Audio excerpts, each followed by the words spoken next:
Welcome back, ladies and gentlemen, to the Halo World Championship North American Online Qualifiers. It's the fifth one, of course, the last one for your chance to qualify due to accumulative points. I believe we have 14 of the 15 teams 100% confirmed. We did the maths whilst we were in commercial break. There have been more news, more updates to today's tournament. Nighthawks, who were coming into today, I believe the 12th seed, are out of the top 15 due to a poor performance today and a top 32 finish.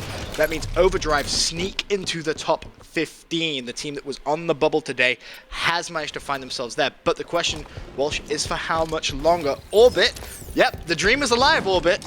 I'm happy, man. They managed to win the top 32 game. They're going to play against the top 16 game against Liquid, which we will be watching that game after the Allegiance Noble matchup. So we will see that one on the stream. You have to watch the storyline. Well, I know you don't believe, Walsh.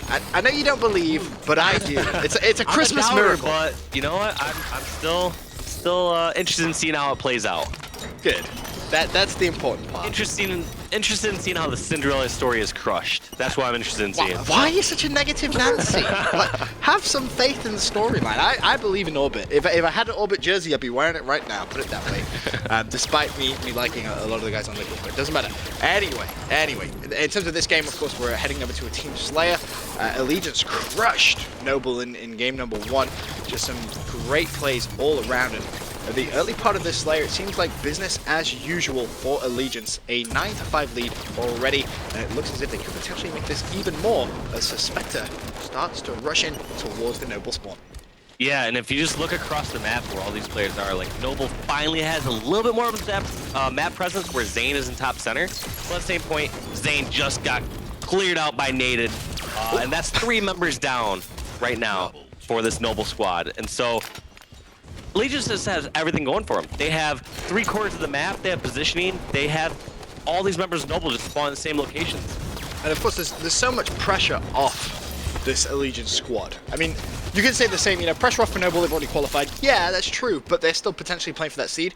Allegiance, they're guaranteed that #1 seed, so being able to play in a tournament of this kind of stature with 0 pressure, I imagine that it's just all, I don't want to say fun and games, but they'll just be playing much more natural, I guess is the best way of explaining it. Feeling more confident, feeling just able to challenge more, I guess is the best way of explaining it. I mean, watch it. Not even just challenge, they just know their style of play works. They don't have to question their play style at all. They go into each match knowing, hey, guess what? We've practiced this enough. We're the #1 seed, and so everything we're doing right now is working great. Time to just work out small little errors, and you can see just the confidence that they have in their play style. All these players are not hesitating to make decisions. They know exactly where you should be going. They just commit to something, do it, and it works out. And look at that, 13 kill lead right now for the Allegiance squad. You blink, you miss it. It's unbelievable watching Allegiance play right now, playing so well. They have done in all the qualifiers essentially. L-Town on your screen has camo available. Of course, the lead really starting to build and get pretty high, but of course it's not over yet. Noble could make this comeback. It would be an impressive one, but we'll have to wait and see, as unfortunately for L-Town, there are 3 people challenging him. Naded able to pick up 2 though, as Kratos still has energy sword available, jumps up top, shuts down Penguin, turns around, there is going to be Swift, and he's able to pick up the double kill. Can he find the triple if he's quick? Doesn't look like he's going to be able to do so. Yeah, just look at how much more organized this Allegiance squad is. They do some damage kind of cross-map to these members of Noble, and then they get in position and they go in for the kill as a squad. Where, as we've seen Noble a couple times here and there, they've tried to make a push out, they've tried to gain more ground by pushing towards top center, but it seems like individual efforts. It seems like they only send 1 person top center, while they still have 3 people sitting back in one of the bases or over at Carbine side. So they're not taking advantage of times where teammates are pushing out, and they definitely aren't pushing out as a team. You see the confidence coming in from L-Town there as he picked up a kill, and for a complimentary teabag as well. Just letting him know, yeah, his shot is better. Suspector picks up energy sword, really be able to pick up the kill. No, he won't. Rain is able to clean that one up, but I mean, the lead 35 now to 18, 36 to 18 as Naded picks up the grenade. Meanwhile, Kratos being challenged by top mid. He should be okay though. He expected someone going down low. The great communication, he calls it out to Suspector. Suspector has him. Just the overall team game from Allegiance is just so superior to so many other teams that we've seen. Yeah, they just know, they're just playing basic Halo. What they're doing in many cases is the people who are closest up are not the ones initiating action. They're letting their teammates that are further back lay down some damage, and then they'll have someone who's up close, someone like a Naded or an L-Town, who pokes out and finishes the weak, you know, the weakened member already. Whereas when you look at Noble, it's the exact opposite. They're just trying to get in any fight they can.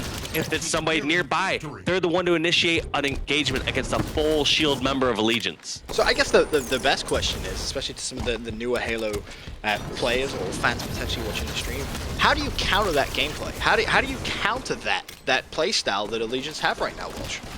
A lot of it comes down to execution and making pushes together. So we've seen many times where Noble does a great push together. They finally get towards Pink and they get a kill or two and they get control of the area. But it seems like they maybe challenge a bit too much afterwards.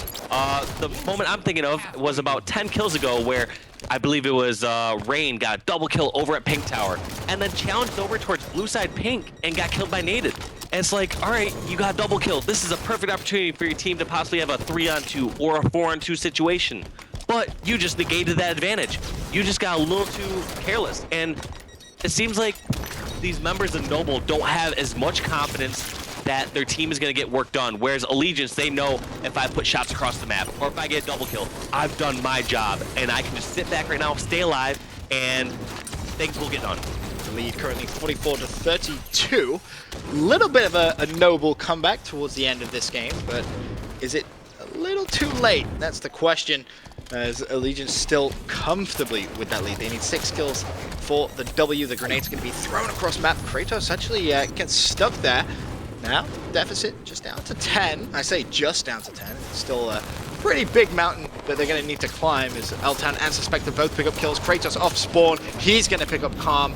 And just like that, the lead is back. 3 kills is all Allegiance need.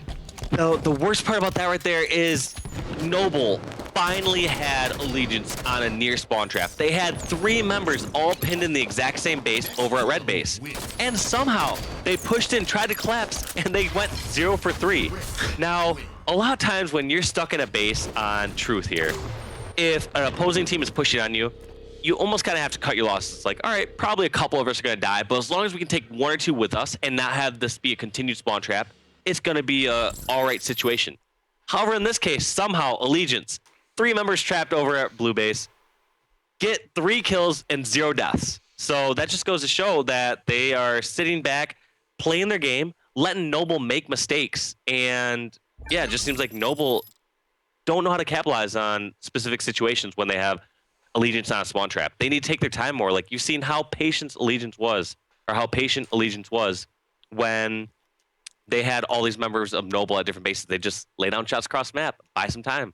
Well, Allegiance progressed through to today's semi-final. For now, we're going to need a quick commercial break. When we return, though, we're going to be watching Liquid versus Orbit. Will the Cinderella story continue, or will our seeds be locked in? Find out after the commercial break.